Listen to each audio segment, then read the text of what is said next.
We're going to have northbound 465 stretching from West 56th Street all the way across the top side of town. It is going to be down to one lane until Monday morning, so that is going to be a big mess. Mimi Pearce, on the air for more than 3 decades, guiding Central Indiana drivers through construction zones, accidents, and what Mother Nature left on Hoosier roads and highways. Ladies and gentlemen, the captain has turned on the fasten seatbelt sign. Now Mimi is in the air. She's gone from the voice of Central Indiana traffic to flight attendant, a personal rediscovery, and a new career in her lifelong passion for flying. The story of longtime Central Indiana media personality Mimi Pearce and how perseverance has paid off. Join me for her story on this edition of the Business and Beyond podcast.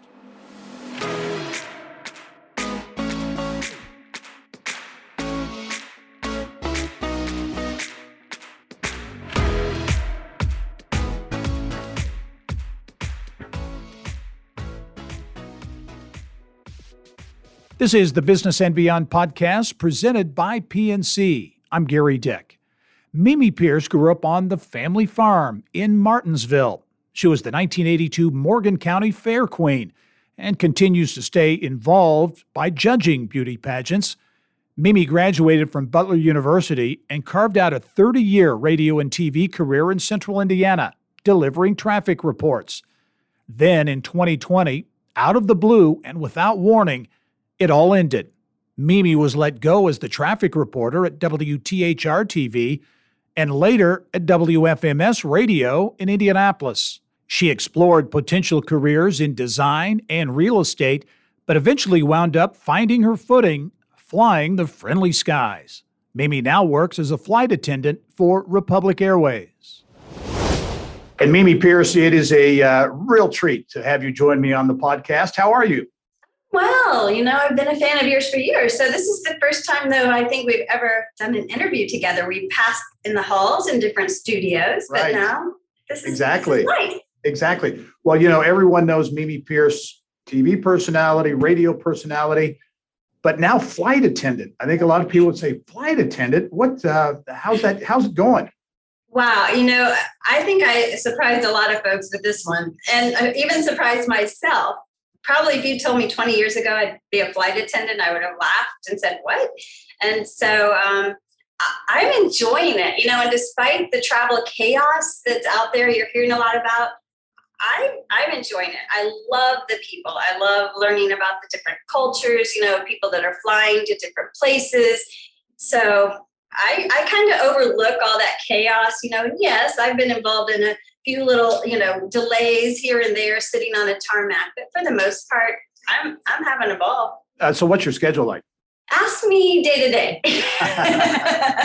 It changes. I'm just coming in from, and this is probably the longest stretch that I've been on, is I was on a 5-day, I was out for 5 days. And some of those may only be what's called a 2-leg flight. So I might fly 2 legs, a day, or I might have 4 legs to fly in a day. And they give you adequate rest time. So, I'm getting rest, and my husband's a little adjustment for him, right. Being home by himself. But so it's kind of a little sporadic right now, but I'm actually, I'm home for 4 days. So that's nice. The job, producer Teresa Ditt and I were talking about this before we started the podcast. The job of a flight attendant is very difficult. I think a lot of people look at it and say, okay, yeah, that'd be kind of fun, not a lot of stress. I think you've got to have a very difficult job on a number of levels. And you went through a lot of training, I know, to become a flight attendant. What was your training like? It was intense. And I've told people this before. It was blood, sweat, and tears. And I mean that literally. It's pretty intense. You're learning to push out doors that are 400 or 500 pounds, flying down a slide for emergency to learn emergency procedures. So that was a little interesting for me. Smashed my fingers a couple times in the safety locks. So it was about 4 weeks, and I stayed at a hotel out by the airport, and it was pretty intense. So yeah. I really do feel like, I'm working harder than I ever did before, but I don't know. It's just, there's just something about it that I'm enjoying it. You mentioned the chaos, and we hear a lot of stories, and I don't know if it's pandemic related or whatever the case might be, but people losing their tempers and all that. Do you see that much? Do you have to deal with some of those frustrations that travelers are feeling because of some of the delays and other things? I think that there are those cases that they just get blown. I mean, because of course we can video everything. I would say the majority of my passengers have been warm, welcoming. I fly a lot. I'm finding there's flight attendant A and B, and seniority usually picks if they want to be flight attendant A or B. But lately I've flown a lot of flight attendant A, which is taking care of first class passengers. So you get folks from all walks of life. I would say the majority of people are very kind. You have a few little people that get a little frustrated. So a little overheated. We had a plane that the air wasn't working quite right, and that turned into a little bit of, but for the most part, you just try to make them feel the most comfortable they can. Now, you were forced to reinvent yourself a few years ago, and that's how you ended up as a flight attendant. Yeah. And so many people, you were such a fixture on television and radio for so many years, 20 years, I think, at THR Channel 13, WTHR here in Indianapolis, doing the traffic, and had become, again, a fixture, kind of the part of so many families in central Indiana, part of their daily routine. Similarly on WFMS after 30 years. And you were let go at Channel 13. And this was right as the pandemic was beginning, right? Right. And a lot of folks thought it was because of the pandemic, but actually it happened a couple of weeks before we really kicked into the pandemic. And I'll be honest with you, I was blindsided. I was heartbroken. I was told by management that the company was going in a new direction, and it didn't include me. So that, and I will say it was hard the past those 2 years that, I was just trying to reinvent myself. There were days that were, pretty down, but I have such a support group, and the people, I guess I just didn't realize how many followers that I had out there until this happened. And I mean, they were just reaching out left and right through email, through, so there were a lot of days that helped me get through kind of those down times. Yeah. And other people, especially in this industry, it certainly happens, but that doesn't take the shock value away from that. So this was something that just totally came out of left field. Yeah.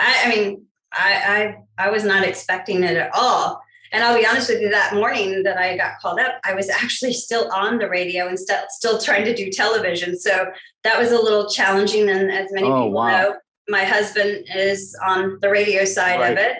And so that day was just, I was more in shock than anything. It didn't even hit me, at that point. And so I remember driving up to the radio station, leaving the building and driving to the radio station and just walking into the JDK show and said, here I am, guys. I don't know where I go from here. So, and then the pandemic hit. I was put on a 90-day furlough at WFMS. And so I'm all anticipating, it's going to be okay because, I may have lost television, but I still have that, I get to be in the media. I still get to do what I love doing. So I went on a 90-day furlough. And then the Friday before I was scheduled to go back on Monday, I learned that due to COVID budget cuts, I was being let go from. Oh, boy. Wow. So. How did you, and you mentioned your husband, Jim Denny, part of the Jim, Deb, and Kevin show, legendary award-winning show at WFMS. Jim has been, again, like you, a fixture for so many years on the radio. How did you get through that? I mean, it had to be tough. It's one of those things that, we were in a tough position because we were husband and wife that worked for the same company. And that's never easy. And so, we kind of had to try to divide it, and try to separate, the business end to it, the personal end of it. And, he was devastated. I'd been part of his show for, 30 some years as well. And so there were some tears, I'm not going to lie. And then I actually sought out some counseling that really helped me during, that time. I reached out to folks in the business that have been through it, because it is unusual that show, as far as Jim, Deb, and Kevin and I, it is unusual in the media that show has stayed together so long. You just, in this type of business, as you know, Gary, people move around a lot. And so and it's all I knew, so for all those times. So, but I would say my family, my husband, my son, Corbin, I mean, my mom, I don't know what I would have done without them. So, yeah. And you met Jim, right? At WFMS? Right. We met, doing radio together. Yeah. Wow. Yeah. So you get through that difficult initial shock and then began thinking about, hey, what's my next move? What's my next chapter? What was that like? How did you assess what you thought you might want to do? Well, there were a few things I tried out. Well, I created my own website, mimipiercedesigns.com, because people had always said, I have a knack for decorating food for travel. And I've shared that over the years just through Facebook, social media. So I launched a website and I had a ball doing it. But after a while, it was more a hobby. And I just, it just wasn't there. And then a friend of mine owned Simple Goodness soaps. And I thought, what about if I created my own soap line to go along with my website? And so she created my soap line, which still, so I was still selling my soap and lotion line. And then Jim suggesting, now what about real estate? So I went down that road. It was not good. The test, I will say I missed it by 2 points on the real estate test. And then Greg Cooper, who you know very well, he and I used to fly together when he was in radio. He reached out to me and he said, we're looking for a home stager, someone to stage homes. I'm like, okay, now this is right up my alley. I just was coming off of that real estate where it wasn't for me. But the home staging part just sounded so appealing. So Greg had offered, me to come on board with his real estate company. And the problem was, as you know, Gary, homes were selling so fast, they didn't need home staged. So there was just a little another bump in the roadway. But so that kind of, waned a little bit. And then Jim said, one day he goes, what about a flight attendant here locally? We have a Republic Airways. And I said, what? I was just like, I laughed at him. I was like, what? And then I stepped back from it maybe a month, and my dad was a pilot. I used to love flying with him. He just got his own private plane. And so he wasn't a commercial pilot. So, and I used to fly traffic twice a day, for WFMS. I would do morning and afternoon rush hours in an airplane. I'm like, you know what, maybe I love people. I love to fly. I love to travel. So maybe this is an option for me. And so we sat down and talked about it, and here I am. Yeah. And you do, it sounds like you genuinely like it. It's a fit. It is. People still question me. Do you really enjoy it? Especially like now when we're just hearing all these, horror stories about travel. Right. And I can honestly say, and people, even Jim said, he said, I see you more at peace now. He said, it's weird. He said, there's just more of even though it's kind of a chaotic schedule, you just seem more at peace with yourself. Because as we know, it's radio, television especially, can be very high maintenance and, just the stress of that. And so I guess he sees me more at peace now, which is a good thing. Yeah. Did you learn anything about yourself going through that difficult time and then ultimately finding this role as a flight attendant? Did you learn anything about yourself during the process? I did. I didn't give myself enough credit about being a strong woman. I think because, and I'm not, because I love every person I worked with. I'm so close to some folks, at the television station, very close to them. But I always think I let other people dominate, and I didn't give myself enough credit that I did have a following. I did have a backing. So I've learned that, I was probably a little more important than I thought I was. And so I didn't give myself the credit. And I've learned that, I probably was a force that in the business that sometimes got shoved under. And so I learned that about myself to be more confident. Yeah. What any advice you would give to others? Because there are many, especially certainly coming out of the pandemic, many people going through similar things that you went through. You went through it, got through it successfully. Any advice you would give to people who are facing those kinds of challenges? Well, for me, if you can find a support group, just whether it's your family or just your minister, someone like that, just to turn to help you kind of get through that part of it. But obviously, as we know, there are jobs out there. You just kind of have to sort through it. Took me a little longer than I wanted to. It took 2 years, but you just kind of have to sort through that and just check back in your background and say, okay, what did I really enjoy growing up? Or what is there something that I never even imagined myself doing? So kind of think back like that. And I think that helps. Hey, you mentioned you used to fly doing traffic.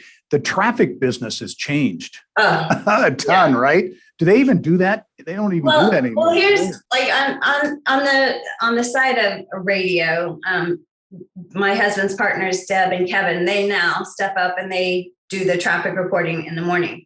Because of all of the different ways that you can get traffic. Now, here's my take on it. I still think that people enjoy a personal side to it, because not always is it going to tell you all the details of what's going on up ahead when you're sitting in traffic. So I still think that little personal side is missing. And now as I travel to other cities and I'm in hotels more, I still see a lot of other cities still having traffic, up in Chicago. Really? I was just there last week and just kind of floating around and watching and critiquing. Yeah, of course. You kind of still do that. But and down in Florida, we're in Florida a lot. I noticed they're still doing it. But here locally, at Channel 13, they're using other people within that do the traffic for them now. Well, I think it's good to have that connection and also someone local. Because I know some of the stations, at least they used to do these, services where they would mispronounce streets and roads. And drove me nuts. It drives me nuts. Kind of loses the credibility there very quickly. Yeah. In fact, I think I was watching someone local the other day, and I don't remember which it was. It was maybe Shade Land, and and I was like, no, just I still get a little about that sometimes when I hear people pronounce it wrong. That's good. Hey, much more with Mimi Pearce coming up when we return. Growing up in Martinsville, Mimi Pearce, the Fair Queen, and much more when the Business and Beyond podcast returns.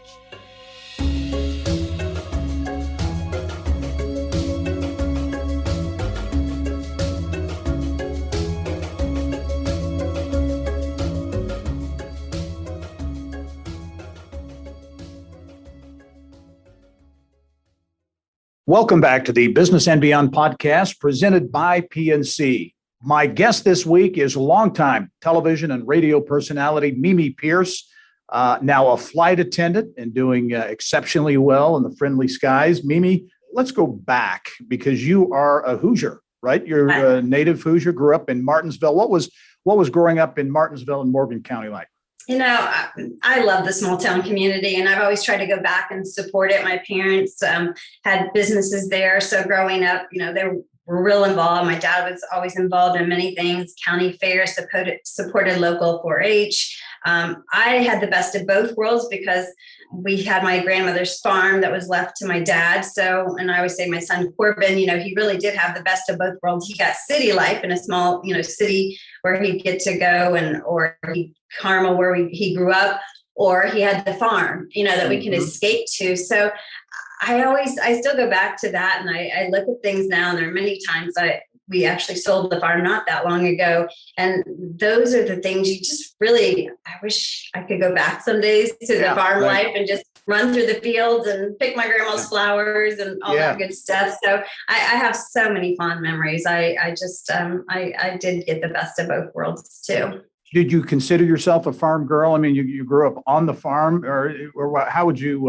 And what would you do activity-wise? Sports, extracurricular? What was your? Well, we lived in this, just outside the city of Martinsville. So the farm, yeah. So the farm was out near Quincy, Indiana, still Eminence, that area. That's where my dad grew up. So we didn't live on the farm, but of course I had access to it.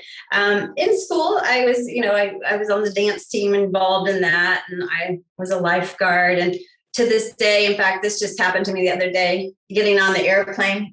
A lady was on there and I walked by, I was doing the cart service and I walked by and she said, you taught my daughter. It's you taught my daughter in swimming lessons. So I grew up as a lifeguard, taught swimming lessons. So someone on the plane recognized me as their child, made me feel a little old, but reminded me that I did teach their daughter how to swim. So, yeah. So, and you had an impact in a lot of young lives, I'm sure.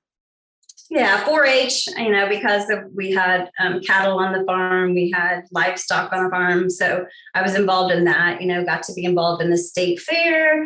Of course, I had to go out for county fair queen and so all that. Well, and you're kind of sloughing that up. You won. You were the fair queen in Morgan County. What was it? Tell us what that was like. And this is what I love about this is, how little girls look up to you and you really try to impact their lives. And to this day, I have some girls that are now grown up and say, oh, I just, I always admired you, and so you have that impact. But I can also tell you that one of my dear friends, we were rooming together and put together a Fair Queen contest. She was Miss Boone County, Linda Everett. And to this day, we are just amazing friends. She lives in Florida now, but we still stay in touch, So you just make those great connections through that. And that's something you believe in too, because as I know, doing a little research, you still participate, right? Or at least you did for a while. Do. Yeah, I do. Why is that important? I judge pageants. I go back and do some of the county fair queen pageants. I do that. And still sometimes at the state fair, I try to get involved. Sherry Daniels is a friend of mine, and she is, so passionate about the state fair. In fact, she's like, what can I get you to do to help? Maybe she's on the commission of the board or whatever. And so she's always trying to reel me in to help her do something. Do you think for whatever reason, whether it's political correctness or whatever the case might be, but pageants and the value that pageants have from scholarship to the way young women carry themselves, all those types of things, you think some of that has been lost over the years, the importance and what those kinds of activities bring to the table from a value standpoint? Well, I think we went through a phase. I think just with everything that's out there these days, I think it's kind of come full circle, because I would say maybe 10 years ago, it was all about, bathing suits and how you looked and, what activities, were popular. And I will honestly say that I judged Queen Contest a couple of years ago. And, this girl wasn't knockout, gorgeous like you would anticipate, but by golly, the personality. And so I think we're kind of coming back to that, which is, in my opinion, is wonderful that we're kind of getting back to that. Yeah, that's neat. Okay, so grew up in Martinsville and headed off to Butler University, right? Why Butler? Did you think about other places, or was it I always want to be a Butler? I didn't, because through high school, my speech teacher had always told me, and it's weird, when I was a little girl, I like to watch the news instead of cartoons. I don't know why. Jane Pauley, I just, I loved her while other kids were, watching Fred Flintstone. I was watching Jane Pauley. So I always had this interest in news. And so my speech teacher, Mrs. Trueblood, she encouraged me that Butler had a great journalism, radio, television program. And so I was sold. I didn't even look anywhere else. We called it college tryouts. And I went to Butler. And I remember Dean Neer, he had to interview me. And he just wasn't quite so sure that I had what it took to come to Butler. And so I will tell you this, a few years later, it's not been that long ago, I spoke at an event at Butler. and he was sitting in the front row. Ah. And I almost wanted to go, nah. I guess I did okay. Right, he was a little nervous about letting me into Butler, but I like I said, I came out okay. You got there. You mentioned, I think you said Mrs. Trueblood. Did you have teachers or mentors growing up that were especially important, other than your family? Anyone that was important to you? Probably Jan Trueblood, and she lives up in Chicago now. And then Mrs. Johnson, who was a big IU. Oh my gosh, she lived in Bloomington, and so I was on the journalism. I was the editor of our school paper, and then Jan Trueblood. Back then, you competed in speech meets, and so there was a broadcasting category, and so she just really, really pushed me. So yeah, to this day, I probably credit both of those women for being strong women that guided me in the right direction. So it sounds like then you had your eye on, you wanted to be in TV and or radio all along. So as you went to Butler and studied there, that was your goal, to get into the business. How did things transpire after graduation? Well, I'm one of the lucky ones, and this is just so unusual that this happened. That and you probably, Scott Hoke was a dear friend of mine. He's been in the area, been in the business, and I know you probably talked to him before. You maybe worked with him before, and so he and I were just great buddies at Butler. And so he said, at that time he was working part-time at WFMS radio, and he said, they're hiring a part-time traffic reporter. And I said, oh, Scott, I don't know. And he said, just try it. And there were 25 other applicants up for it. He helped me put together a resume tape, and I graduated on a Sunday, and I started work at WFMS on a Monday. So that is amazing. And then they offered me full time, and so I went full time. It only took me, I think, about a year to get into full time, and so my dad had to subsidize me a little bit until I got that full time. But so that's kind of unusual too. And that's why it was so hard to try to. That's all I knew was radio and television for all those years. So that's why it took a little bit to try to figure out how to reinvent myself. Well, and that reinvention, which you just did recently, you did it back then. And, you're talking about news and traditional broadcasting. I mean, traffic, you were kind of on your own. I mean, there weren't a ton of traffic reporters out there. So you had to kind of create your own style, your own, everything about that. Is that an overstatement?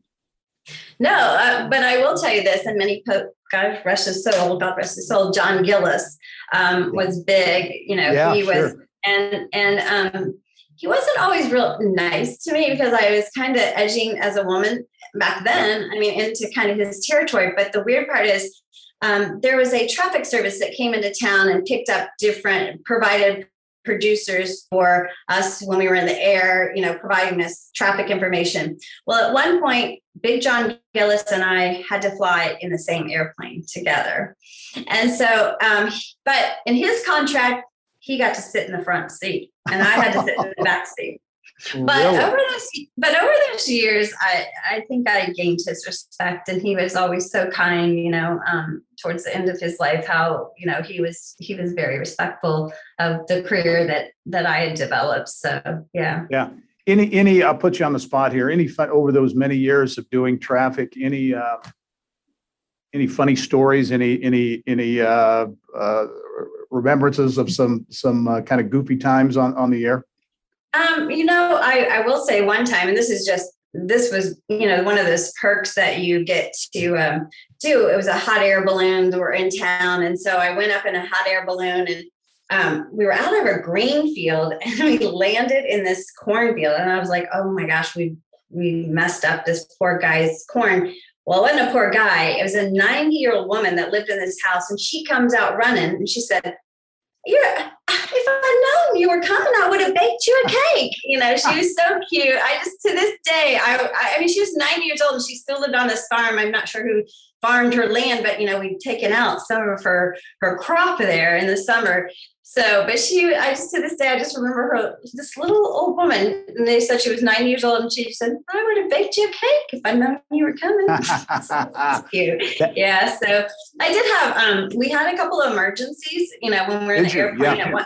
At one point, there was a storm that was moving in, and we flew out of Metropolitan Airport, which is on the city's northeast side on Allisonville Road. And at one point, the storm was moving in, so we're going to have to go out to, at that time, Mount Comfort. And my pilot tried to land twice. And I mean, that wind was just picking us back up. And that by that time he was thinking didn't have enough fuel. And so we did. It took me a few days to get back up in the air after that one. And then another time we had some engine problem, and my pilot thought we were going to have to land in the infield at the state fairgrounds. And so he prepared me for that, but all turned out well in both of those cases. Yeah. So I guess that kind of prepared me for now, I guess when I look back on that for safety reasons, because that is our top priority as a flight attendant is safety. So I guess maybe that helped prepare me for this. Well, do you think your career in broadcasting helped prepare you for this career as a flight attendant, communication capabilities and abilities and all that kind of thing? Yeah. And in fact, I flew with a flight attendant from Chicago, because you don't always fly with Indy crews. Sometimes you fly with flight crews from other bases. And so I flew, and she said, how do you know how to deal with people so well? And I said, well, I have a background in journalism. She goes, but you're so good. I stood back and watched you with people. And I said, probably because of my background and where I came from as far as that goes. So yeah, it probably didn't hurt. Yeah. Well, what's next? Starting out in this flight attendant career, your husband, Jim Denny, continues on his radio journey as well. What's kind of next for Mimi Pearce? I'm just going to enjoy this right now. My son, Corbin, is here locally. He's an assistant golf pro. And so he's still here, which is that. I have my bonus daughter and a grandson that are out in Colorado. So now the free flights help get us out there. there's that's a nice trick in that. Nice So that helps us, get to Denver a little more to see them. So yeah. So right now I'm going to just enjoy this. My husband has the house clean when I get home, so he has nothing else to do. He makes sure the house is clean. That's perfect. And you deserve it. You deserve it, Mimi Pearce. Thank you so much for joining me on the Business and Beyond podcast. You are a great talent and really one of the nicest people in the business that we both have been in for so long. So thanks, and good luck to you going forward. Thank you so much. I really appreciate that. All right. And thank you for joining us on this episode of the Business and Beyond podcast. It's a weekly conversation with achievers in business, sports, entertainment, and beyond. And you can download this episode and all episodes of the podcast and get Indiana Business News 24/7. All you have to do is go to InsideIndianaBusiness.com. I'm Gary Dick. Thanks for joining us. We'll see you next time.